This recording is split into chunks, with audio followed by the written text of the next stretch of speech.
Gold trusted gold buyers మీరు తాకట్టు పెట్టిన బంగారాన్ని విడిపించి ఈ రోజు ఉన్న మార్కెట్ ధరకు కొనబడను.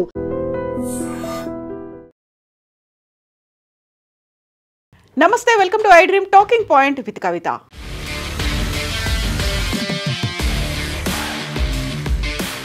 మూడు దశాబ్దాల తర్వాత మేము అణ్వాయుధ పరీక్షలను నిర్వహించబోతున్నాం. మేమే కాదు, ఉత్తర కొరియా, రష్యా, చైనా కూడా నిర్వహిస్తున్నాయి. వాటి గురించి బయటి ప్రపంచానికి తెలియట్లేదు. కాకపోతే పాకిస్తాన్ అణ్వాయుధ పరీక్షలు నిర్వహిస్తోంది.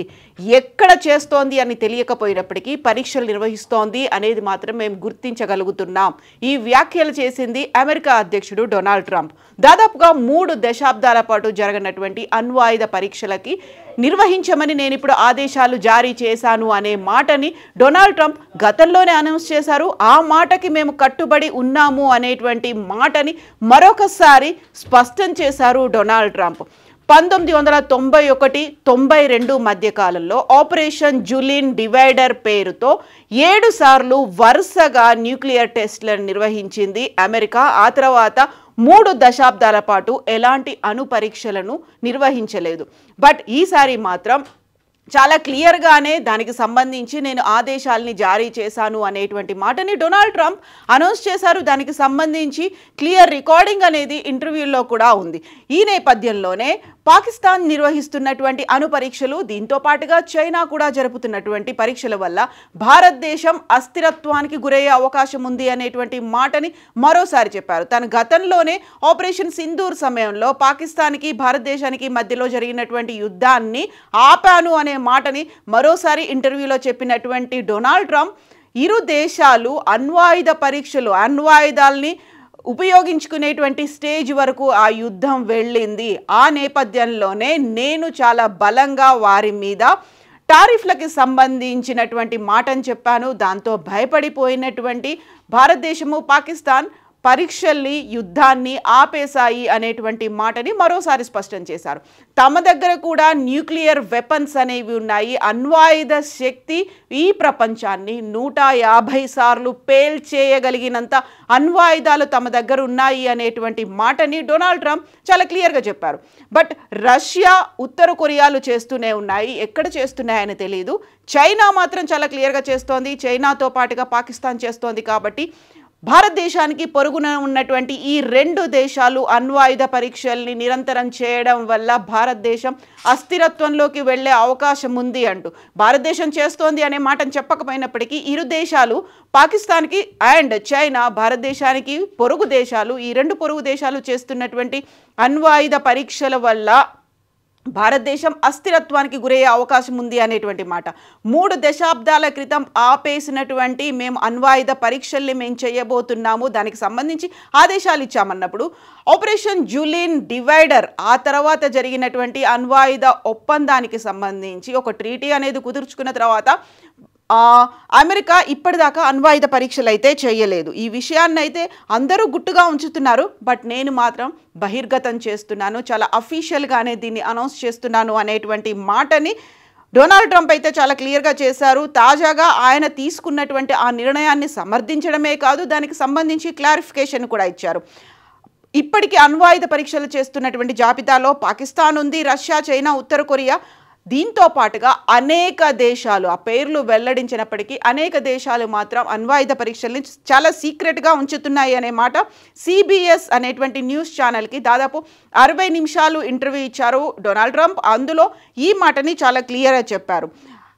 మిగతా దేశాలు ఏవి వాటి గురించి బహిరంగంగా మాట్లాడట్లేదు, నేను మాత్రమే బహిరంగంగా మాట్లాడుతున్నాను అనే మాట చెప్పాడు. రష్యా, చైనా వద్ద ఉన్నటువంటి అణ్వాయుధాల కంటే తమ దగ్గర అత్యంత శక్తివంతమైనటువంటి అణ్వాయుధాలు ఎక్కువగానే ఉన్నాయి, వారికంటే ఎక్కువగా ఉన్నాయి, అందులోనూ అత్యంత శక్తివంతమైనవి. తమ వద్ద ఉన్న అణ్వాయుధాలతో ఈ ప్రపంచాన్ని 150 సార్లు పేల్చేయొచ్చు అనే మాటని ఆయన చాలా క్లియర్గా, గట్టిగా చెప్పారు. అణ్వాయుధాల నిరాయుధీకరణ గురించి రష్యా అధ్యక్షుడు వ్లాదిమిర్ పుతిన్, చైనా అధ్యక్షుడు జిన్పింగ్తో మాట్లాడాను అనేటువంటి మాటను కూడా డొనాల్డ్ ట్రంప్ చెప్తూనే వస్తున్నారు. అయితే డొనాల్డ్ ట్రంప్ తాజాగా జారీ చేసినటువంటి ఈ ఆదేశాలపై అమెరికా ఇంధన శాఖ కార్యదర్శి క్రిస్ రైట్ అయితే వివరణ ఇచ్చారు. తాము అణ్వాయుధ పరీక్షలు చేస్తున్న మాట వాస్తవమే అయినప్పటికీ అణ్వాయుధాలని ప్రయోగించదలుచుకోలేదు.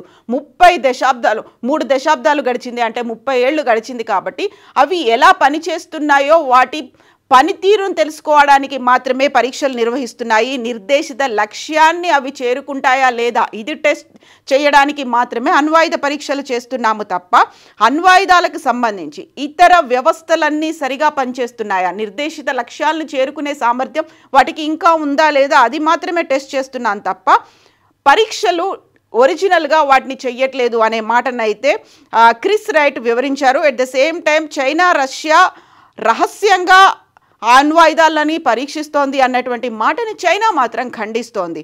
తమ దేశం ఎల్లప్పుడూ శాంతియుత అభివృద్ధి కోసమే తోడ్పడుతోంది, అందుకోసమే కృషి చేస్తోంది. ఒకవేళ ఏ దేశమైనా అణ్వాయుధాలని ప్రయోగిస్తే ఫస్ట్ ఛాన్స్ వారికే ఇస్తాము, ఆ తర్వాత ముందుగా వినియోగించకూడదు అనేటువంటి ఒక కండిషన్ని పెట్టుకున్నాం. కాబట్టి మేము శాంతియుతంగా ఉన్నాము, మా విధానానికి మేము కట్టుబడి ఉన్నాము, చైనా అణువ్యూహం పూర్తిగా రక్షణాత్మకమైంది అనేటువంటి మాటని చైనా అయితే చెప్తోంది.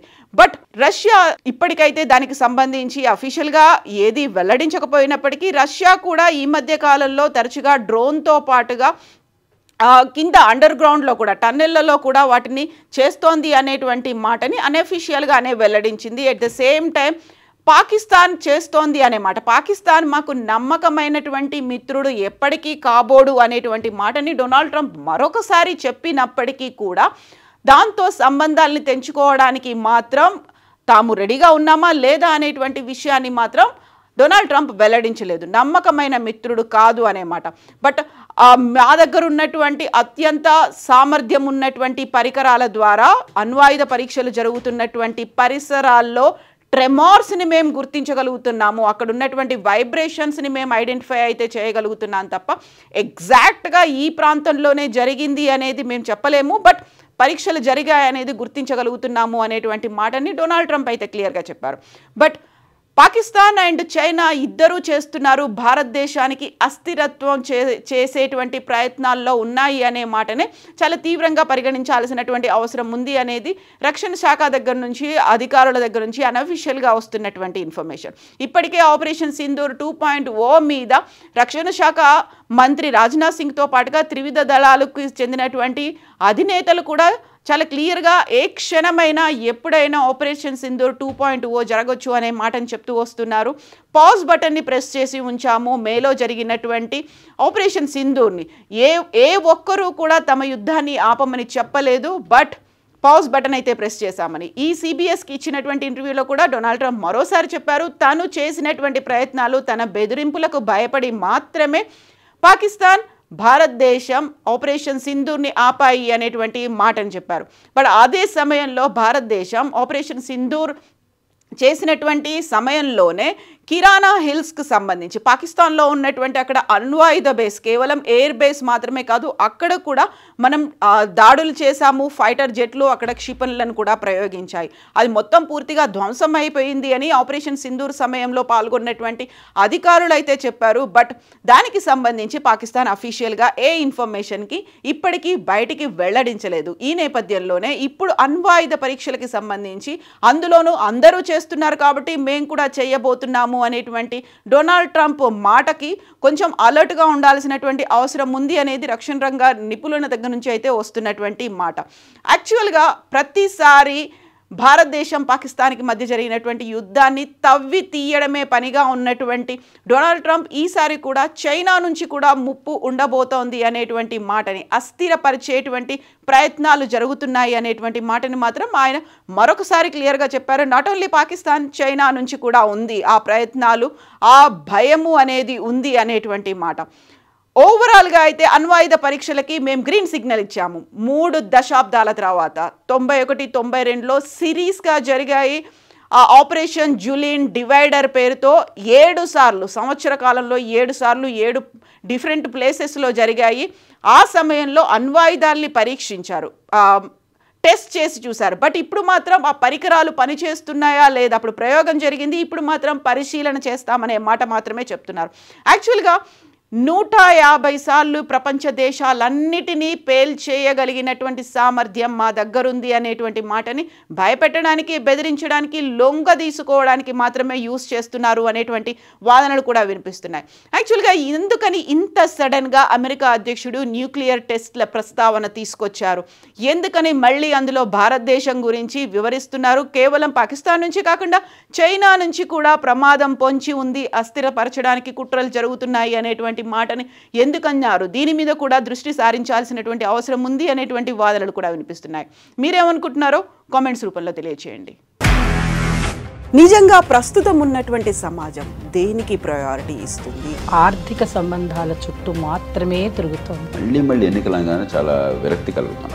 మంచి అనిపిస్తుంది కదా, లేడీస్ కూడా ఛాలెంజింగ్ జాబ్స్ చేసినప్పుడు చాలా బాగుంటది. ట్రాఫిక్ అసిస్టెంట్స్ గా నియమించిన ట్రాన్స్జెండర్స్ అందరితో సాల్యూట్ చేయించుకుంటున్నారు. ఫుడ్ డెలివరీ ఇవ్వటానికి వెళ్ళినటువంటి డెలివరీ బాయ్ అనిల్ పై కళ్ళ ముందు